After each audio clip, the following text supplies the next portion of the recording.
اللهم صل على محمد وآل محمد. A'udhu billahi minash shaitanir rajim. Bismillahir rahmanir rahim. En el nombre de Dios, el clemente, el misericordioso, la paz de Dios sea con todos sus profetas, desde Adán hasta Muhammad, salawatullah wa salamuhu alayhim ajma'in. Venimos hablando de la interpretación temática del Corán, y si recuerdan dijimos que el tema que elegimos para este modelo, esta muestra de la interpretación temática del Corán es el tawhid, el monoteísmo, la unicidad divina. Al principio habíamos dicho que el primer punto fundamental es entender que el tawhid tiene diversas dimensiones, diversos niveles, y el primer nivel que estuvimos hablando es el nivel del tawhid en el dhat en árabe, o el ser de Dios, es decir, que Dios como ser, como individuo, como persona digamos divina obviamente, es uno y es único, y dijimos las aleyas que hablan sobre ese tema. Seguimos tratando el tema del tawhid en el Corán, para ver de qué forma se desarrolla esta interpretación coránica temática.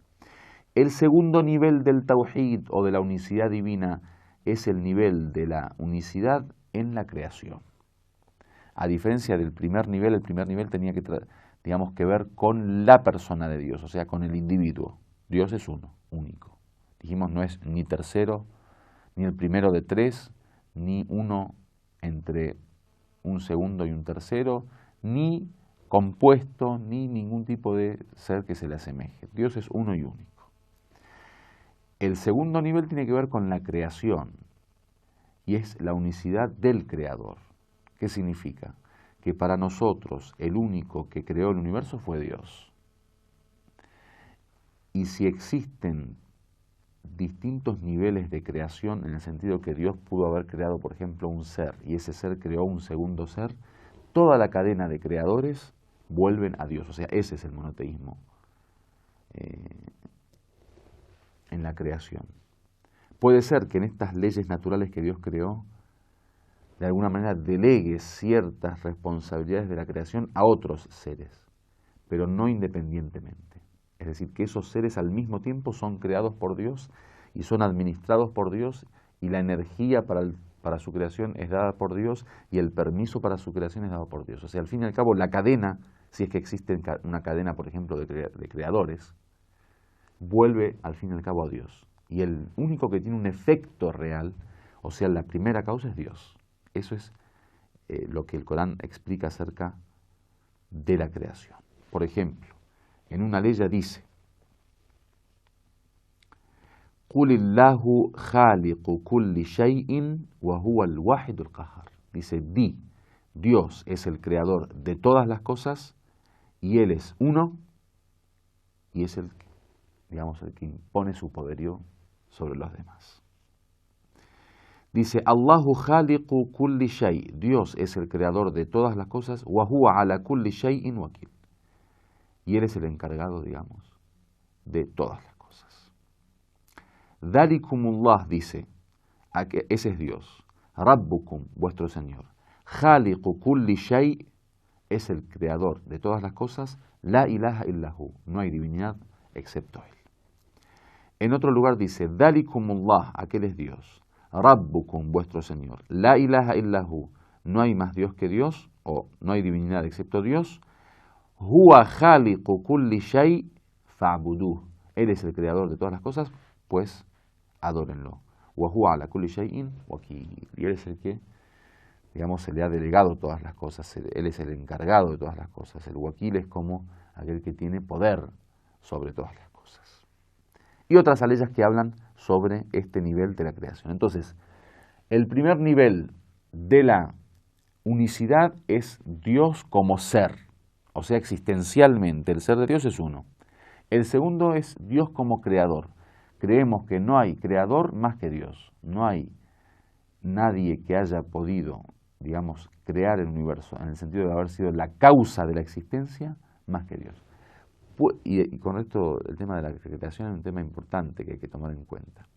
Y es que puede ser que alguien cree en el sentido de inventar, y acá viene la diferencia entre la invención y la creación.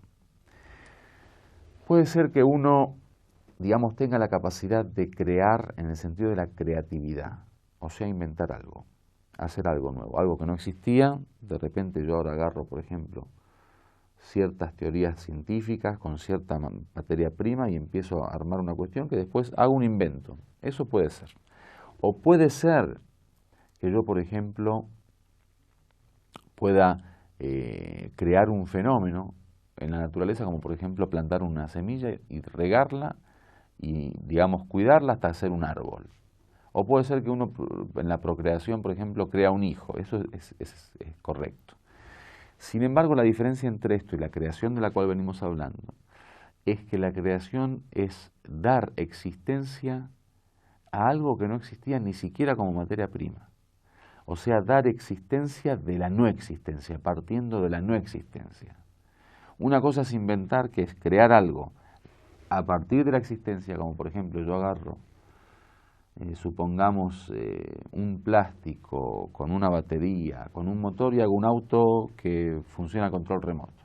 Eso es una creación, es cierto, y es un invento, pero basado en una materia prima que existía. O sea, ya existía el plástico, ya existía la batería, ya existía el motor, y yo eso lo uní para hacer un nuevo invento.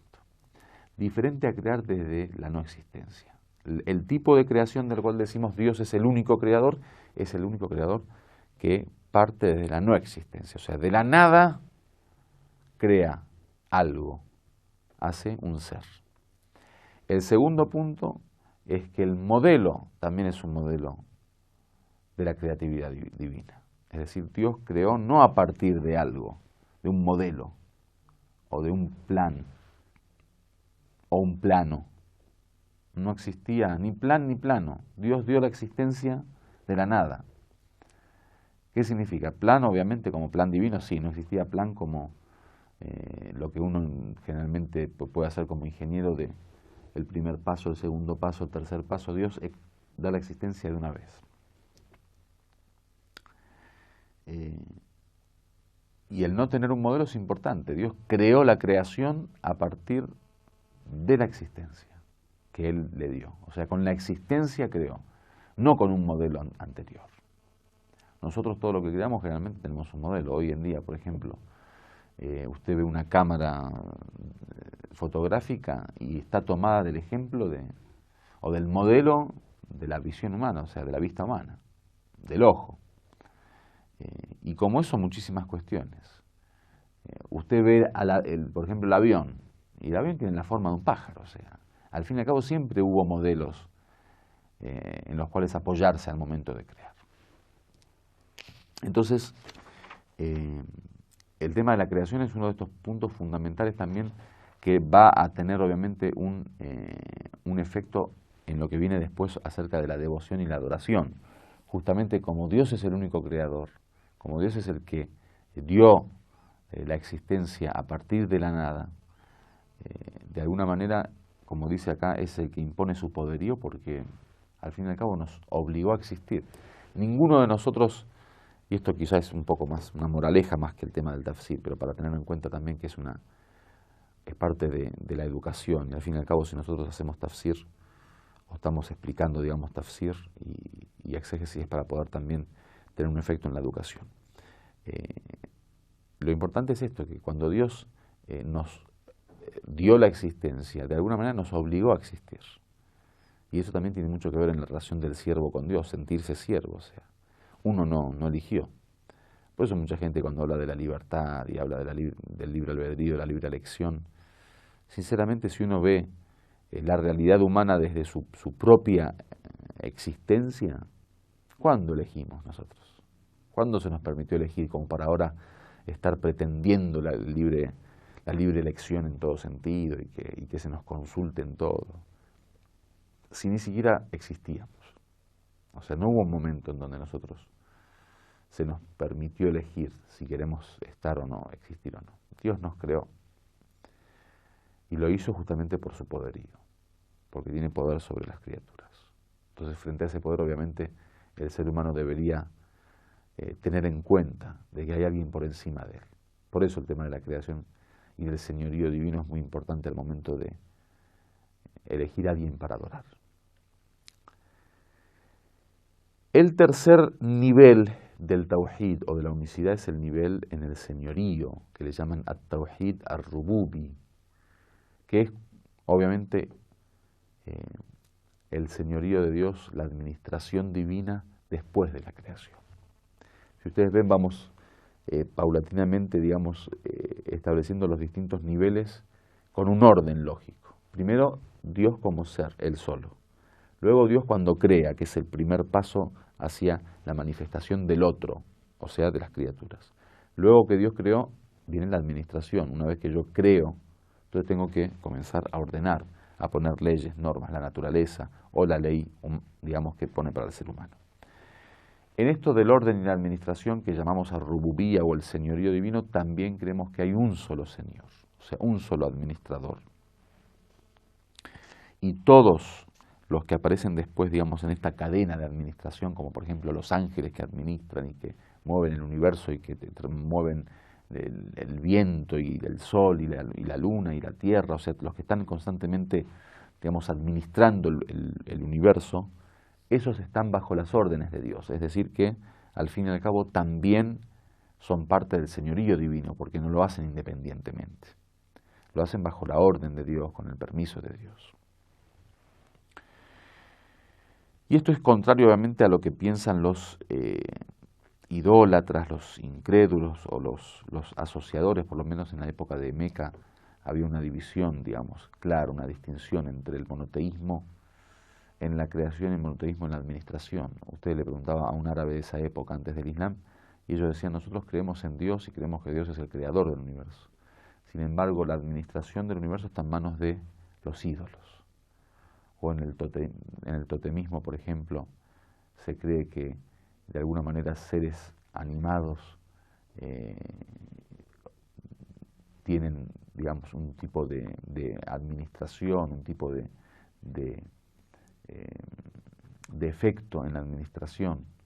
En otros lugares, por ejemplo, los ídolos de piedra, en otras cuestiones, por ejemplo, el sol, en otras, digamos, creencias. Siempre hubo creencia de que la administración no era divina, digamos, sino que existían otros seres. El Corán dice, Inna rabbakum Allah, dice, vuestro Señor es Dios. Alladhi khalaqa as-samawati wal ard fi sittati ayyam, el que creó los cielos y la tierra en 6 días. Thumma stawa ala al-arsh, luego se estableció en su trono, yudabbiru al-amr, dice, él es el que administra las cuestiones. Ma min shafi'in illa min ba'di idnihi, no hay nadie que pueda interceder en esto de la administración, a no ser que sea a través de su permiso. Dhalikumullah rabbukum fa'buduh, él es Dios, vuestro Señor, adórenlo, afala tadhakkarun, dice, acaso con esto pueden recordar, pueden reflexionar. En otro lugar dice, Allahu alladhi rafa'a as-samawati bighayri 'amadin tarawnaha, dice, Dios es el que elevó los cielos sin columnas visibles, thumma stawa 'ala al-'arsh, luego se estableció en su trono, wa sakhkhara ash-shamsa wal-qamar, y dio, digamos, lugar a la existencia del sol y de la luna y lo puso a nuestra disposición. Kullun yajri li ajalin musamma, todos, digamos, tienen un movimiento hasta un punto determinado. Yudabbiru al-amr, dice, es el que administra las cuestiones. Yufassilu al-ayat, es el que detalla los signos. La'allakum bi liqa'i rabbikum tuqinun, quizás sí tengan certeza de el encuentro con Dios o acerca del encuentro con Dios. En otro lugar dice, falmudabbirati amra, habla de los ángeles como que son los administradores. Y en otro lugar dice, wayursilu alaykum hafadha, envía para ustedes, por ejemplo, protectores. Entonces, ¿cómo es que se une una cuestión con otra? Claro, el tema es que estos protectores y estos administradores son protectores y administradores con el permiso de Dios, mientras que Dios es el administrador independientemente. En otra aleya dice, para hablar de esto de la administración, Lau kana fihima alihatun illa Allah la fasadata, dice, si hubieran dos dioses, hubiera más dioses que Dios, hubiera habido corrupción. Fa subhanallahu rabbil arshi amma yasifun, dice, glorificado sea Dios, elevado sea Dios, digamos, el Señor del trono sobre lo que le describen, digamos, de la forma en que lo describen. Dice, وَمَا كَانَ مَعَهُ مِنِ اللَّهِ. Dice, no hay junto a él ningún Dios. إِذًا لَذَهَبَ كُلُّ إِلَهٍ بِمَا خَلَقَ. Porque si es así, cada Dios se hubiera ido con sus criaturas. وَلَعَلَى بَعْضُهُمْ عَلَى بَعْضٍ.